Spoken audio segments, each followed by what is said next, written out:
find out in just a moment. But we have been in a series this month on, in fact, this month is today, but last month as well, called Guardrails. And guardrails are those things on the roadside that protect us from going into dangerous or off-limit areas, that protect us from going into a river or a ditch or into oncoming traffic. They're placed in safe areas that you can actually drive, but they're placed in areas that prevent you from going into places that would harm you, and not only harm you, but actually hurt you in very significant ways. And this series is all about been thinking through what would it look like if we placed guardrails in our financial lives, or if we placed guardrails in our moral lives, or in our professional lives, or in our relational lives. What would it look like to place something in place before we get into danger zones, before we get into off-limit areas, before we get into areas that actually harm our lives in those areas? What if we set up guardrails in safe places that were a matter of conscience that we could choose for ourselves? And so we said guardrails are a personal standard of behavior that becomes a matter of conscience. They're not for everyone. These are personal guardrails, and they're going to look different for everybody because everybody needs them probably in different places, and everybody needs them in different areas of their lives. And so for one person, you're going to need them in one place, and for another person, you may not even need a guardrail in that particular area of your life because it's just not something that you tend to kind of go over and peer over the edge and kind of push the boundaries in. And so those areas are not areas that you need guardrails. And we said we need to be careful with this. We need to be careful because this is where we can become legalistic. This is where we can kind of get into areas where we began to kind of impose something that's not in the Bible per se, but something that we personally do or feel in our life should be in place, and we began to put it upon other people. And who do we know that did that but the Pharisees? There we go. We're getting there. So that's the Jaws music for those that don't know, because every time we think of the Pharisees, we know that something bad is about to happen. And so guardrails are a personal standard of behavior that becomes a matter of conscience. And so this morning, you get to hear from your favorite Stevens. My wife Adrienne is going to come and join us this morning, and we're going to share a series of guardrails in our life as a married couple. We've now been married for 26 years, just the other week. And what is incredibly fascinating to me is we shared this message 13 years ago. So literally halfway through our marriage, 13 years ago, we shared this message. And then 13 years later, we're sharing the message. And at 13 years, Adrienne had all kinds of health issues. And this year, as you know, I had all kinds of health issues. So the parallels are a little strange to me, but we feel like God may have a word for you this morning as we share and what's been amazing is that these guardrails haven't changed. In 26 years, they haven't changed. And what was super interesting is this week, we were having dinner with our family and talking with the kids, and the kids were naming off the guardrails without us ever having talked to them about them, shared them with them. They knew what they were.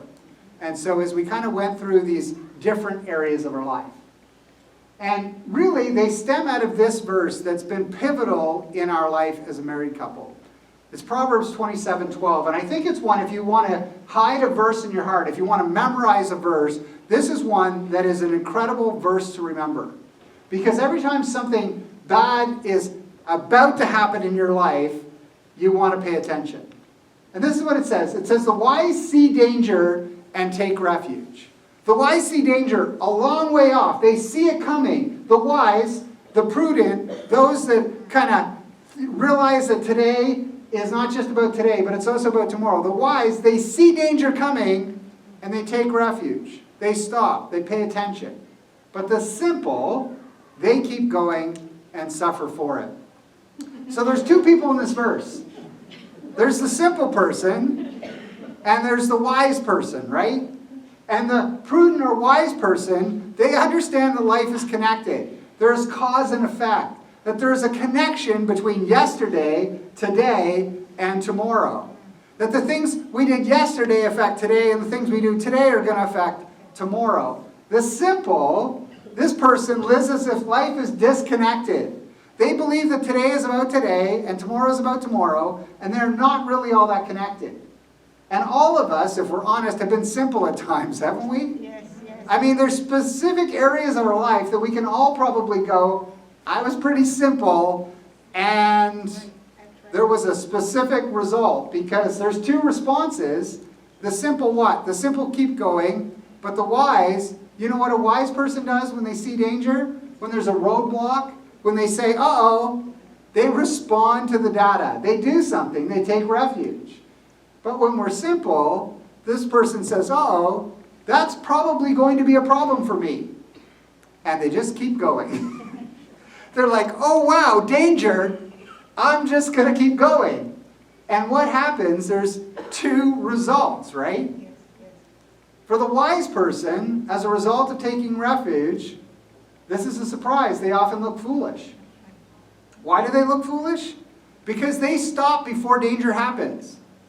They take refuge before the problem occurs. They actually change course and they go, I'm going to go in this direction rather than in this direction because I see danger coming. And so they veer off. And I can tell you that the principles that Adrienne and I are going to talk to you about today are things that many times we were actually made fun of for doing. We're made fun of by our friends, by people in the church, because they said, oh, that's just too crazy to do that. I can't believe you're doing that. That's very extreme.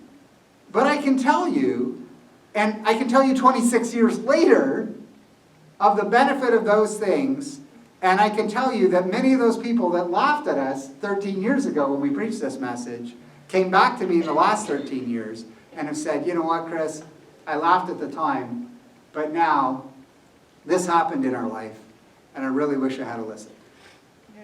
And so I want you to take note that the wise often look foolish because they take refuge before the problem occurs. And so it looks like, hey, there is no problem yet. Nothing bad is happening yet. Why are you doing this now? And it's because they do it before the problem happens. The simple person keeps going and suffers for it. There comes a time when your choices can lead you to a place where there are no good choices anymore and you suffer harm. Because a wise person doesn't change course when they hit the problem. They hit the knowledge that a problem is coming and they veer off course and change direction early on. And so the wise see danger and take refuge, but the simple keep going and suffer for it. Think of this principle as we walk through this message this morning, because this verse, honestly, if you pay attention to it, if you actually hide it in your heart, and you see something coming up, and you take refuge, you're going to be blessed for it. The Bible is one of those things that when you listen to it, you understand why afterwards. Sometimes you go, I don't know why I would do that. It doesn't seem like that's a great thing to do. I might look foolish.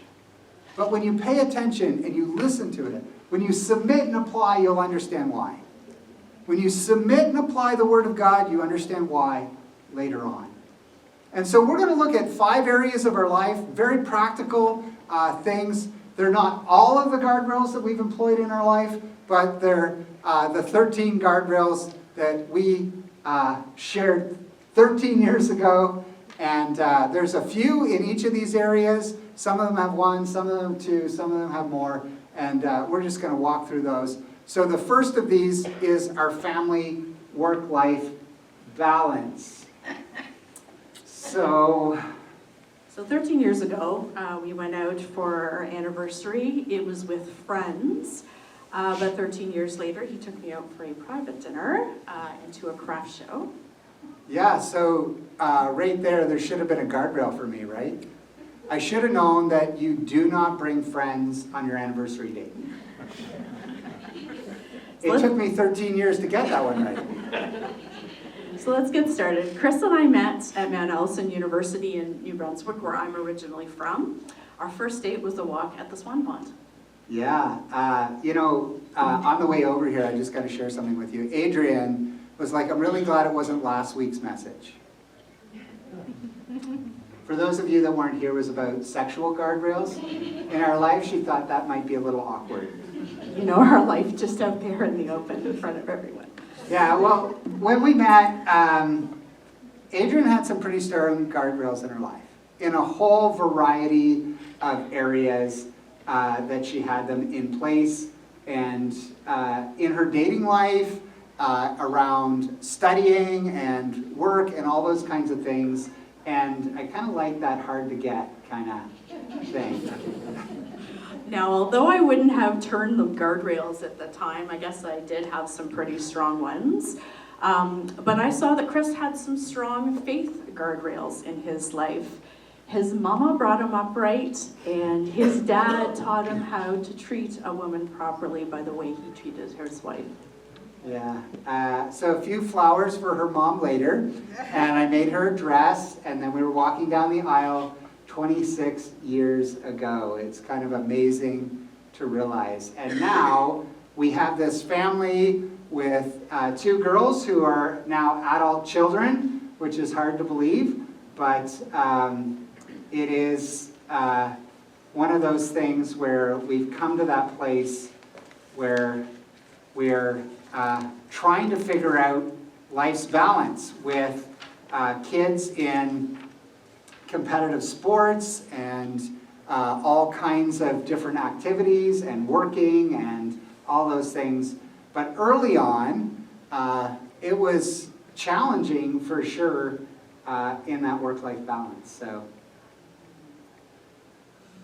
So there's 5 areas of our life that we're going to go through, as Chris mentioned. So let's start first with this family work-life balance. And so Chris had given you the guardrails for our marriage last week, and how we are going to ensure that we're not going to enter any dangerous or off-limit areas with anyone from our workplaces, that we're going to keep ourselves to one another, and that exclusivity has created intimacy for us.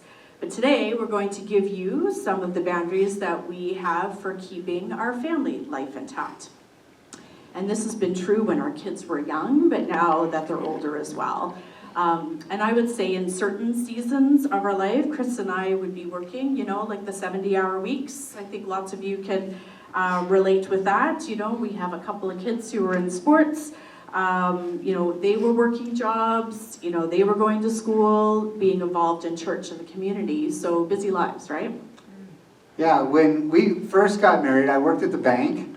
I haven't always been in ministry. I was doing my MBA. Adrienne was working and doing her master's degree, and again, we had kids. We had a daughter who entered into the national gymnastics program and was there 6 days a week, 7 hours a day.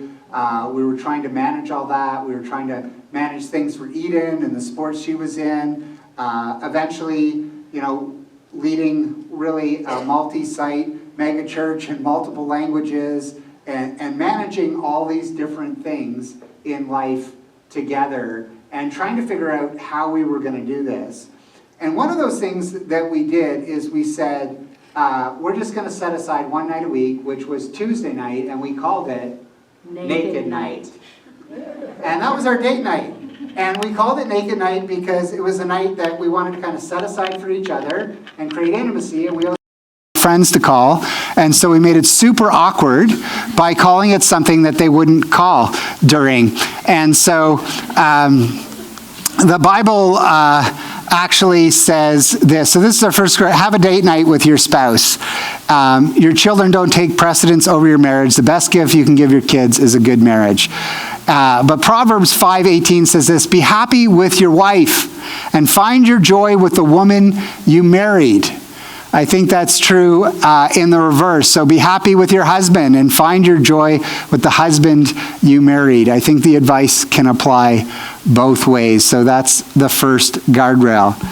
So when the kids were young, we did a full Sabbath as a family, so sundown to sundown the next day. Chris and I would squeeze in a chance for a date while the kids were asleep, but we used to drive up to Calabogie every Friday, and Chris would shut off his phone until supper time, and that was our chance to be talking in the car while the kids were asleep. Now that looks a little different, obviously, with adult kids, but we do take the Sabbath at some point in the week. Another thing that we did is we'd take 1 or 2 weekends a year alone. And so sometimes we couldn't afford to go away, so we would ship our kids off to my parents or friends' houses, and we would have kind of a date weekend at home because that's what we could afford to do, but we had time to invest in our marriage. We also spent time dating our kids. So I didn't want the first date my daughters to go on to be with another man. I wanted it to actually be with me and for them to learn what it was to be treated right, to have the door open and the chair pulled out, and to be cared for and shown what they should be treated like in order that they would know what it was like. And so I dated my daughters every week, just like I dated my wife. And I set aside time on a weekly basis to individually, one-on-one, go out with them every week and invest time with them so that they know what that looked like. And when people would call or people would kind of say, hey, I want to set an appointment, I'd be like, oh, I've already got an appointment at that time. Because it took precedence for me. It was in my calendar, and that was important part of our life as a family. Exodus 28:10 says, remember to observe the Sabbath day by keeping it holy. You have 6 days each week for your ordinary work, but the seventh day is a Sabbath day of rest dedicated to the Lord your God. On that day, no one in your household may do any work. So the next area we're going to talk about is spiritual guardrails, and that's something that we have always had in place, is having a home church together. As a couple, we believe that real spiritual growth happens in relationship with other people. And so from the very beginning, we have always been part of a small group or a community group because it's where you get accountability and spiritual growth. And so we have been in community groups for the 26 of the 26 years that we've been married. Yeah, and together. I think one of the things that, as I look around 13 years later from when I preached this message 13 years ago, all of the couples 13 years ago that were in home groups together are still married and in home groups today. And there's something about that. There's something that they took the time, and initially when you have young kids, to pay for a babysitter and to go out and kind of say, this is that important to us, that we're going to pay for a babysitter, we're going to go out, and we're going to invest in our spiritual lives together as a couple, I can tell you is worth it, is worth it, is worth it, because you're going to experience the benefits of it later on. Acts 2:46-47 says they worship together at the temple each day. For us, that's the church on Sundays. And met in homes for the Lord's Supper. And so there's another passage that says they met in the temple courts each week, and they met from house to house. And so understanding that it's important to have rows, but it's also important to have circles. It's important to have places where you get taught right doctrine, and there's places where you explore that doctrine and share with one another. And so that's what Acts is saying here, that we need to have both in our life to grow spiritually. It really was a huge guardrail, I think, for us in our relationship, in our marriage, and in our family. With our kids too. We've always gone to church, we prayed together, but it really was in home group that we grew and we learned how to do life better in practical ways. I've always felt like, because of what the nature of what happens in home group, where you have to be real with one another, as a pastor in this season of my life, I mean, again, before, I wasn't in ministry my whole life. I was in a normal job like all of you. And I still prioritized that. It was important.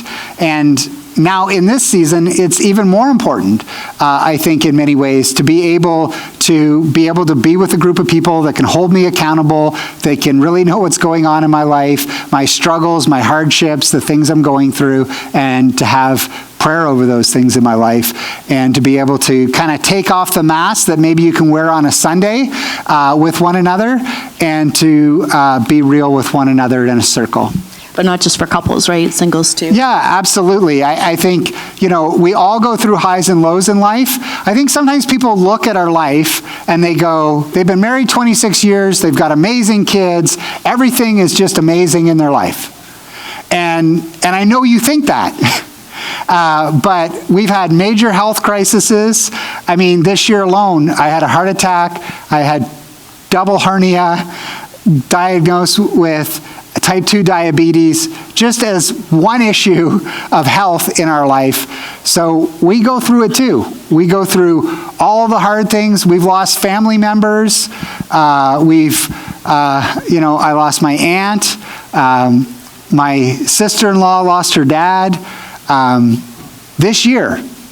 I think sometimes if you really know all the things, you'd be like, I'll just take my life and go home. Thank you very much. Because we all go through it. And the reality is home church is the place that's got your back when you're going through it. They're the ones that kind of come alongside and go, hey, God's grace has that one too. We can help you through this. So the next one is financial guardrails. And when it comes to finances, I mean, Chris was a banker, right? So he obviously knew what he was doing.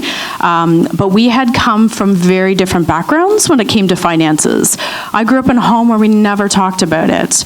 I never learned what it was to run a household financially, or have any kind of training from my parents when it came to finances, stewarding it, managing it, thinking about the different areas, except to save. My parents were always very just pro. I think they hammered that point home about saving, and I really am grateful for that. Yeah, so financially, we kind of established a series of different guardrails. We're going to share a few of those with you today. I obviously was in banking, did part of my MBA in finance. I grew up in a home where we talked about money in our household. My brother started saving for RSPs, I think, when he was 13 years old. And so it was one of those things where it was an issue that we paid attention to in our lives. And the first thing was creating a balanced budget to live by and revisit it regularly to ensure that it's still applied in our lives. So when we started out, we had $5 a week for entertainment. So our budget was that tight. We were both in school. We had bought our first home. So you kind of look at it, and most of you are like, that doesn't even buy a Starbucks today. 26 years ago, what it bought was 2 hamburgers at McDonald's and a 99-cent video at Jumbo Video, and you got free popcorn. So that it didn't buy very much then either, but that's what we had, and things were tight for us financially. And so we had met about this budget monthly to talk about it, and any changes that we need to make to keep ourselves on track, because sometimes expenses changed, right? And we did not have a lot of margin. I did not like those dates. He called them dates, and I did not like that. But we still did it because I did not want to just think everything was going to work out, right? I wanted to put some wisdom to it, to know that we had a plan and it wasn't going to fail. Yeah, and usually there's one saver and one spender in the family, and you have to work through those things. You have to actually sort through those things. Proverbs 21:5 says, the plans of the diligent lead to profit. The plans of the diligent, those who actually plan, who create a budget, who think it through, the plans of the diligent lead to profit.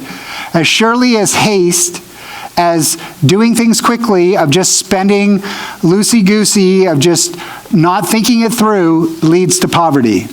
I can tell you that we've been able to go on vacations as a family because of a budget. Being in ministry changed our salary radically. And so all of a sudden, it was like, hey, if we're going to go on vacation, we need to know where every single penny has gone, or it's simply not going to happen in the year. So we had to track every dollar we spent and record it. In fact, I think this is probably the only thing that made the budget successful was actually tracking it and showing that we were fulfilling that. And it was a hassle, I gotta say, for me. But the way that I had to go about doing it was that at the end of every week, I would, gather all my receipts. We had this book, we put everything in, and it was tedious. And it was time consuming for sure, but it was so worth it for us. For me, it was a week in review, right? And also, as part of that, a wake-up call, just to look over everything we've spent, understand our spending habits, make some course corrections if we needed to, and in particular, where I spent. Yeah, I think that when things got tight for us financially, there was one time when we were in a car accident and the car got demolished and we didn't have the money for the repairs, and we were trying to sort out how are we going to make this work. And we were trying to kind of tighten in on the budget and go as tight as we possibly could so that we could pay for the new vehicle that we ended up having to buy, because they actually ended up writing the vehicle off. And so there are those times, I think, in all of our lives where we go through seasons where things get tight financially. And there are seasons where maybe it's a little bit better. But the reality is in those tight seasons especially, but honestly, in the seasons where there's a little bit extra, that's God creating margin for when the problem occurs later on. And sometimes we don't see that. Sometimes we kind of think that money is for now. And God's like, no, I was trying to help you for the future because you don't see what's coming. And if we pay attention and we kind of entrust that God's giving us a specific budget in mind, it can really help. So I think it really is worth the discipline of doing it, even if it's not your strength, even if you don't like numbers, even if it's tedious. It is worth developing the discipline. And I think the thing that we found is that, so sure it started monthly, but over the course of 26 years, we were able to shift that quarterly. And now we meet actually twice a year. And for us, we will at that time sit down, look at everything. There's no finger pointing because, or assigning blame or any of that, because we've been tracking it along the way, right? Everything is right there. But what it does allow us to do is make us aware of different seasons of life, right? So there might be some seasons where you're spending a little bit more in one area, maybe is not as much in the next. It might also very well be that you realize you have one season of life that in a particular area, you just realize that you need more. So then it's your chance to look at your budget and perhaps reassign your money to be a little bit more realistic to where your spending is. So I really think it's worth it. It's worth it relationally, gotta say, and it allows us to be on the same page to move forward. So this area was the leading cause of divorce until 2007. Because of the fights that money created in homes. In 2007, with the invention of the smartphone, social media became the #1 destroyer of marriages because of people cheating on their spouse by finding old people they had been with. And so this is a huge area to pay attention to in relationship, but also to manage a house. If you're a single parent, if you're a single person, now is the time to get these things in place and to get them under control. Jesus taught more about money than he did about heaven and hell. The majority of Jesus' parables, the #1 topic of Jesus' parables was money. And one of those is in the parable of the talents in Matthew 25. And Jesus talks about a master who gives 3 different servants money, or managers money, and he returns and he holds them accountable to the money they spent. And he's talking about God the Father has given each and every one of us a sum of money. He's called us stewards of his money. It's not our money, but the job that you have and the opportunities that you have and every penny in your bank account is not yours. I know you think it is, but Jesus said it was God's, and that God gave it to you, and that God's entrusted you with it. And one day, when you stand before him, you'll give an account for every penny you've spent. And the question is, some of you are going to say to God, when he says, "How did you spend my money?" Some of you are going to say, "I have no idea." Because you never kept track of it. Because you have no idea where the money went. Or some of you are going to sheepishly go, I'm embarrassed how I spent my money. That's the truth. And some of you are going to say, God, you know how I spent my money. And you're going to list off those things because you worked it out with God on how you were going to spend his money, on how you were going to steward it. But this passage in Matthew 25, 14 to 30, I encourage you to read, because one day you will stand before God. It's not a maybe. One day you will stand before God and give an account for every penny that you spent. Not just what you gave, but what you spent and how you spent it.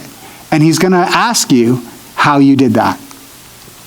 So for us, that meant living out biblical principles in our budget and actually sitting down with God and saying, hey, we want to honor you with our money. And so that began with tithing and living generously, no consumer debt, stewarding what you've been entrusted with by planning for the future. We're going to talk about those. The first is tithing. And people think, no, Chris, that's an Old Testament concept. You can't put that on us. Jesus told the Pharisees to keep tithing. He said, woe to you Pharisees, because you give God a tenth of your mint, rule, and all other kinds of garden herbs, but you neglect justice and the love of God. You should have practiced the latter without leaving the former undone. Jesus taught on tithing. He taught that the first 10% goes to God because it's about understanding that God owns it all, and do we believe that God can do more with 90% than we can do with 100%? That's for sure. Or do we believe that we have it all under control and I can handle 100% of my money better than God can? Or do we believe that God can do more with 90% than we can with 100? And that's the principle. It's about trust. God doesn't need our money. Let's just be super clear. That isn't why he's asking for it. He invites us to trust him with it, to say, God, we understand we're stewarding your money rather than our own.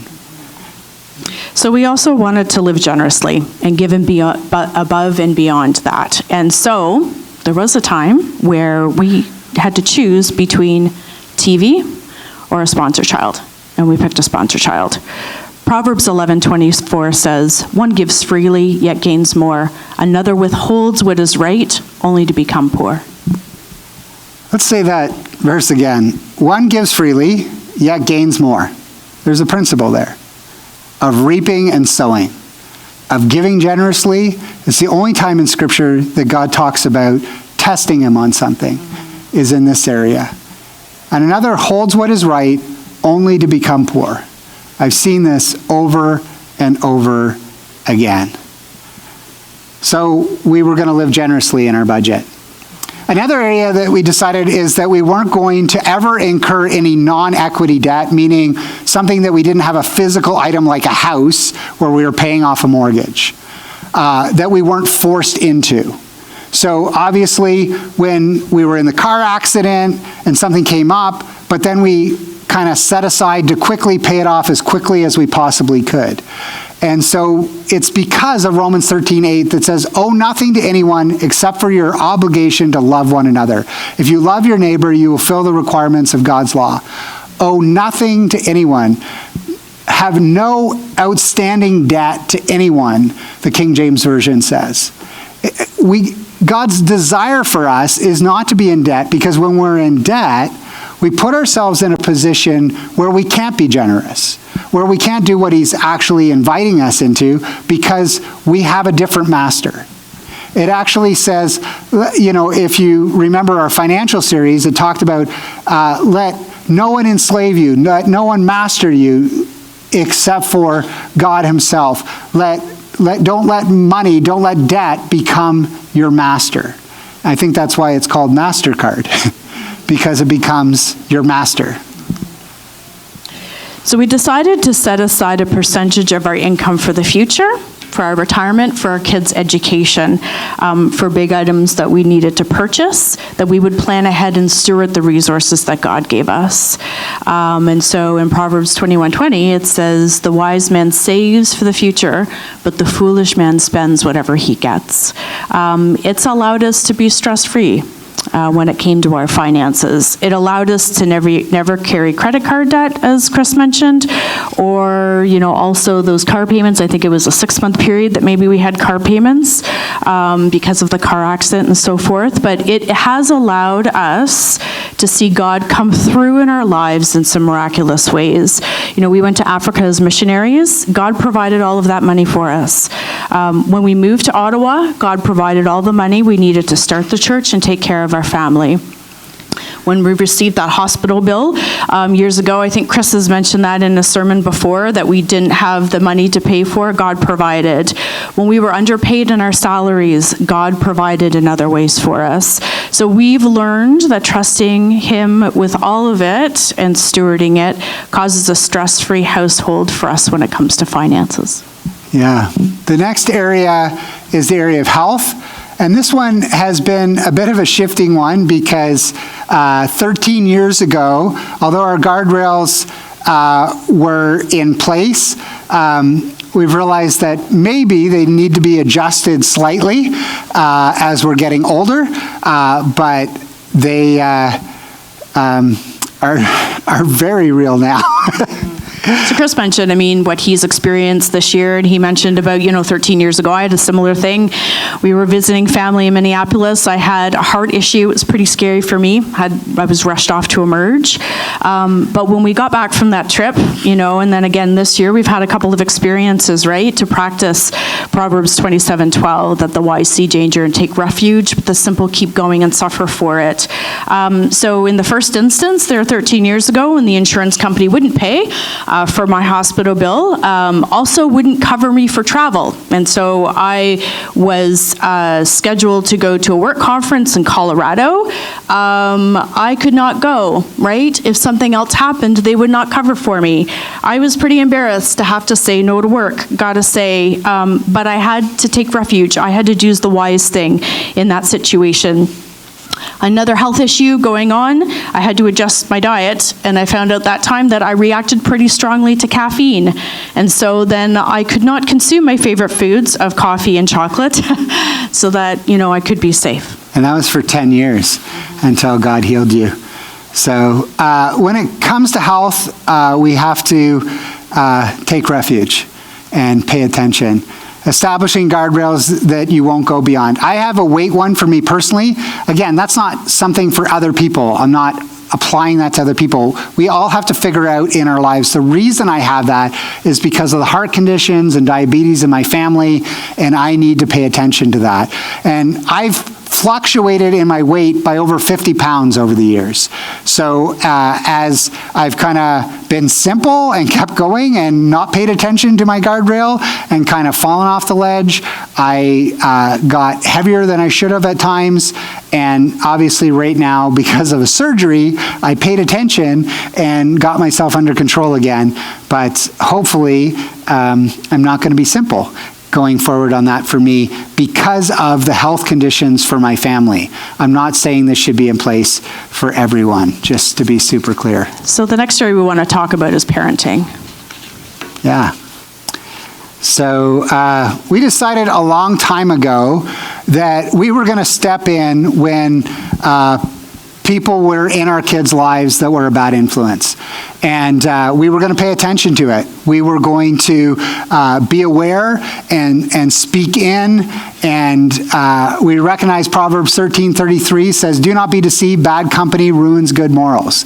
That we recognize that this was an area that wasn't going to be popular with our kids.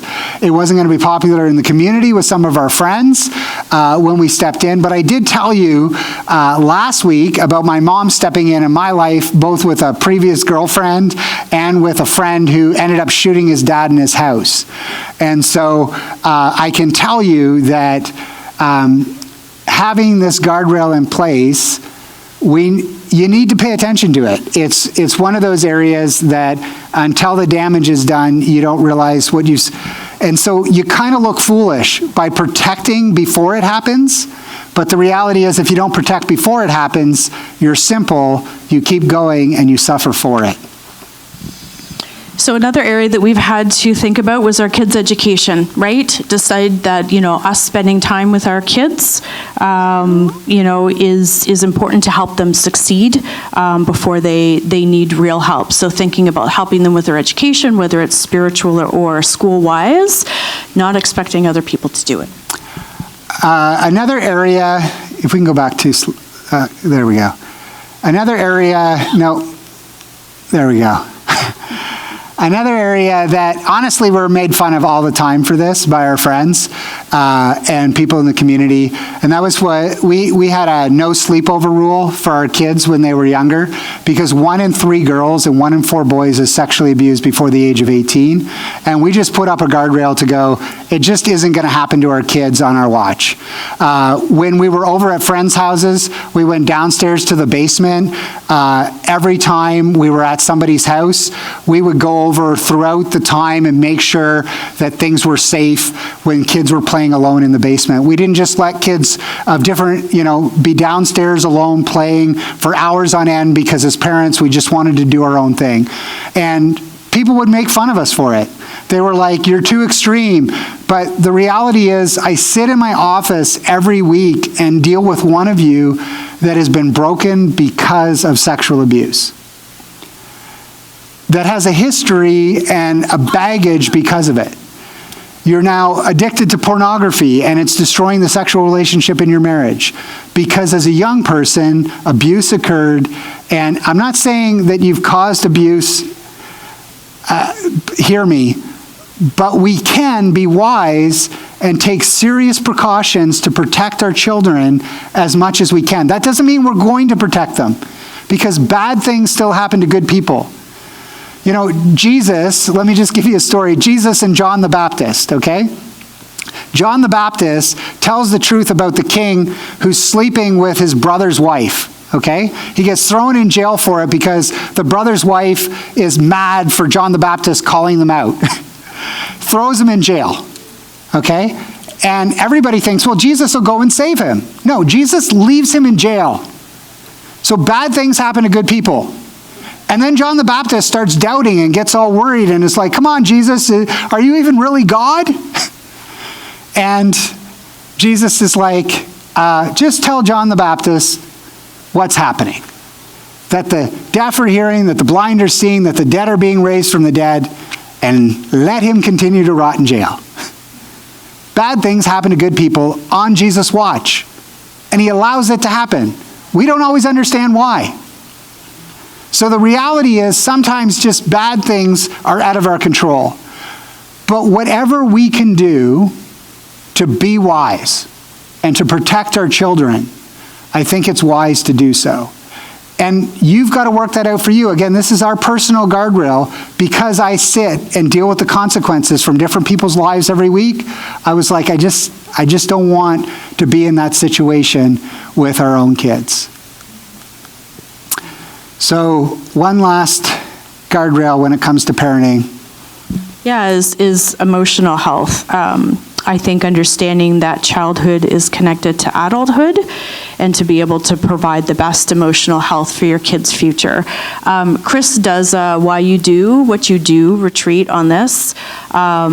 And so, if you ever take part in that, that is something that your kids can also benefit from what you've learned. We also have a grade 4 video that a lot of people have borrowed because it is the most important developmental year of their life. Yeah, it is about being proactive rather than reactive. As parents, reactive parenting sucks because reactive parenting is usually like things have blown up, they're bad, and now I'm reacting. Something our kids have done, and now I'm overreacting. And so you can have a choice to be reactive parenting or proactive parenting. And oftentimes one family member, one spouse wants to be proactive, and the other one is like, you're being too whatever. You got to get on the same page. And honestly, oftentimes, men, you need to step up and be a man in your house and partner with your spouse and help them with discipline with your kids, because proactive parenting, getting ahead of the curve, is better than reactive parenting, rather than having to deal with it after the fact. But sometimes it's the wife, sometimes it's the husband. It works both ways, but I'm just saying that sometimes we need to step up in those situations. So the whys: see danger. Thanks, sweetheart. You did a great job. Give a round of applause for my wife. Good job, sweetheart. The whys: see danger and take refuge. The simple: keep going and suffer for it. This message will be online. You can rewind and fast forward through different parts of it if you're wanting to kind of take a look at things again. But we're going to open the floor for questions as we usually do. But before we do that, I'm going to pray. Jesus, help us to be people who are wise. Help us to be people that see danger and take refuge. We stop and we take account and we go down a different road. We choose to do the thing that we need to do, even if we're going to look foolish, so that we don't end up in a place that's dangerous and offside and harms us or our family. And so, Father, I pray for all of us who have been simple at times, who are those who have just made the indecision, which is a decision, the indecision to keep going and then we suffer for it. The indecision to just not make the choices we needed to get in place so that our family could prosper and be blessed based on the principles of your word. So, Father, I just pray a blessing over this church, that your wisdom would thrive in their lives. In Jesus' name. And all God's people said, amen.